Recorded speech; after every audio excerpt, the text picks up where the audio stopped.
ভাই ব্রাদার, তোমাদের ভাই কিন্তু দেশে আসতেছে। হ্যাঁ, তোমাদের ভাই কিন্তু দেশে আসতেছে। আসসালামু আলাইকুম বাংলাদেশ।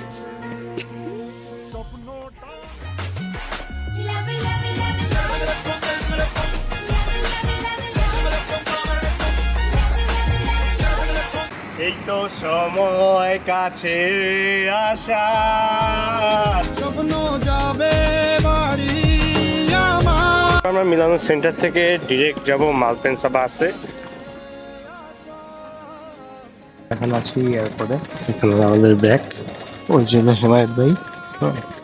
আমরা এখন এখানে আছি এয়ারপোর্টে, মূলত আরো অনেক টাইম আছে।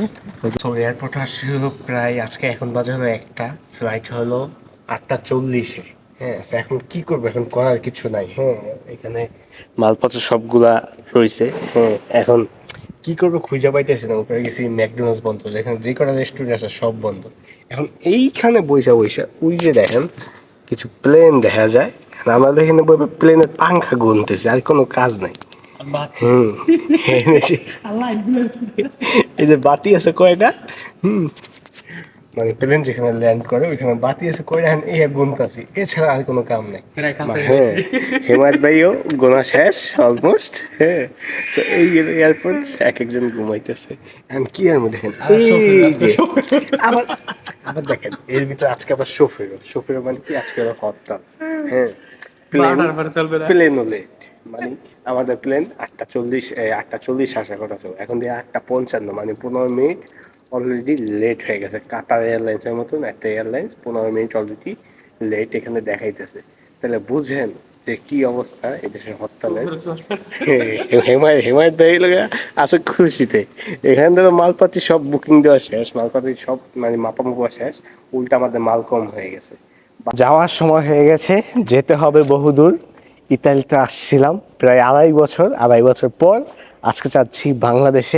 ভাই ব্রাদার কে কোথায় আছো, আমাকে রিসিভ করতে এয়ারপোর্টে আসো, কারণ আমি হযরত শাহজালাল এয়ারপোর্টে আসবো না, আমি এইখানেই থাকবো, আমি ইতালিতেই থাকবো, বাংলাদেশে আমি যাব না।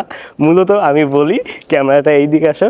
আজকে মূলত আমি না, আজকে যাইতেছে হেমায়েত ভাই যাইতেছে, আমি যাইতেছি না, কারণ হেমায়েত ভাই যাইতেছে। হেমায়েত ভাই এখন যাওয়ার সময় হয়েছে, আমি মাত্র তো ভাই 2-2.5 বছর আসছি। হেমায়েত ভাই প্রথম দেশে গেছিলেন কত বছর পর? 6 বছর।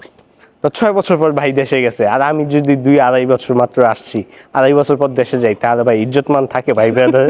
হ্যাঁ, আর না, এখানে কিন্তু একটা টুইস্ট আছে, যে আমি যখন ডকুমেন্ট পাই, আমি আসার 1 বছরের ভিতরে ডকুমেন্ট পাই, তো আমি হেমায়েত ভাইকে বলছিলাম যে ভাই আমি যদি ডকুমেন্ট পাই, দুই ভাই একসাথে, কারণ হেমায়েত ভাই 25-এর লাস্টের দিয়ে যাওয়ার কথা ছিল এই নভেম্বর মাসে। তো হেমায়েত ভাই বলছিল যে একসাথে যাব, তো আমিও ভাবছিলাম যে একসাথে যাব, বাট পরিস্থিতির শিকারের কারণে আমি যাইতে পারতেছি না। হেমায়েত ভাই যাইতেছে, কিন্তু হেমায়েত ভাইয়ের কথা দিছি যে যদি নেক্সট ইনশাল্লাহ 2026 কিংবা 27-এ আমার দেশে যাওয়ার প্ল্যান আছে। যদি আমার দেশে যাওয়ার ওরকম ফুললি প্ল্যান থাকে না, বাট আমার কখন মনে হয় যাই, আবার কখনো মনে হয় এইখানে থাকি। সো হেমায়েত ভাই মূলত আজকে দেশে যাবে। এখন মানে শিয়াল মুরগি শিকার করতে যাবে, হ্যাঁ, বাকিটা আপনারা বুঝে নেন। হ্যাঁ, কারণ এখন সিজন, হ্যাঁ, ইতালিতে শীত পড়ে গেছে, এখন বাংলাদেশে নাকি শীত পড়তেছে, তো শিয়াল মুরগি পাহারা দিতে যাইতেছে কিংবা মুরগি শিকার করতে যাইতেছে, যেটাই আপনারা বলেন না কেন, এখন শিয়ালের মুখ দিয়ে শোনেন। সবচেয়ে খারাপ লাগতেছে যে একসাথে যাওয়ার নিয়ত ছিল, তো সেই জিনিসটা হলো না, হয়তো ভাগ্যে ছিল না। আর তো এখানে আশা কিন্তু করি অতি একটা তাড়াতাড়ি যাম।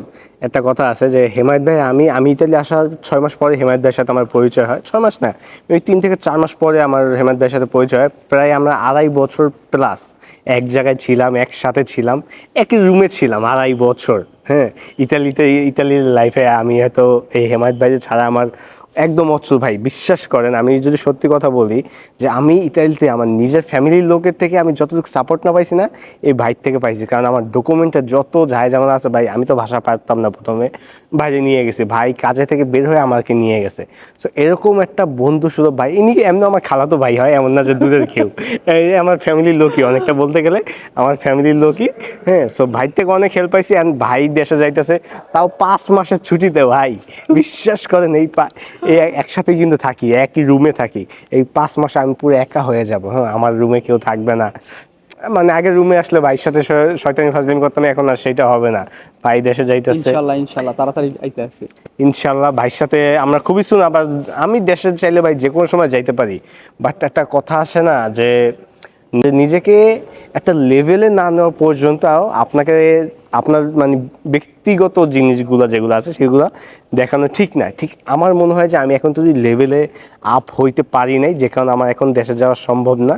কারণ টাকা থাকলেই মানুষ দেশে যাইতে পারে না, এটা হলো মেন কথা। আমার ডকুমেন্টও আছে আলহামদুলিল্লাহ, ক্যাশ ক্যাপিটালও আছে, বাট আমার দেশে যাওয়ার এখনো সময় হয় নাই। সো ভাই যাইতেছে, ভাইয়ের জন্য অনেক অনেক দোয়া, এবং ভাই যাওয়ার পর পরই মুরগি শিকার করে ফেলবে। হ্যাঁ ভাই এবং ভাবি, আমি জানি ভিডিওটা ভাবিও দেখবে। হ্যাঁ, সো ভাবি ডোন্ট মাইন্ড। হ্যাঁ ভাই আমার, আমি তো সবই শুনছি প্রথম থেকে ভাইয়ের সাথে। আপনি কি, হ্যাঁ ইন টোটালি বিষয়গুলো কিন্তু আমার জানা আছে। হ্যাঁ, সো ডোন্ট মাইন্ড।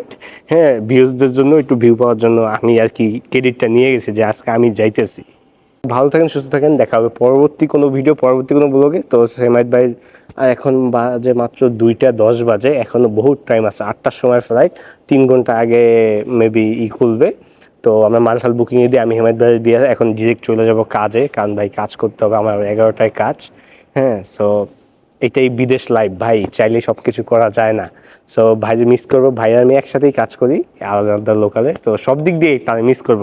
কাজের ক্ষেত্রে মিস করব, বাসায় আইসা মিস করব, ভাই সারাদিন পর মানে মোবাইলে পটর পটর করে সেটা মিস করব, ভাবিরও একটু মাঝে মাঝে মিস করব। কারণ হ্যাঁ, ভাবি মাঝে মাঝে অনেক সময় আড্ডায় অনেক মজা চলে, অনেক কথাই বলে, ভাল লাগে। তো ইন্টারনাল সব কিছু মিস করবো। সো সবাই ভালো থাকেন, সুস্থ থাকেন, দেখা হবে পরবর্তী কোনো, আর ইনশাল্লাহ বাংলাদেশে দেখা হবে খুবই সুন। আর বাংলাদেশে আসা যায় কিনা আপনারা কমেন্টে জানান, যে বাংলাদেশে কোন কোন জেলা থেকে আপনারা আমার ভিডিও দেখেন, কমেন্ট করে জানান। সো সবাই ভালো থাকেন, সুস্থ থাকেন, দেখা হবে পরবর্তী কোনো ভিডিওতে। ইতালি মিলান থেকে আমি নাইম খান বলছিলাম।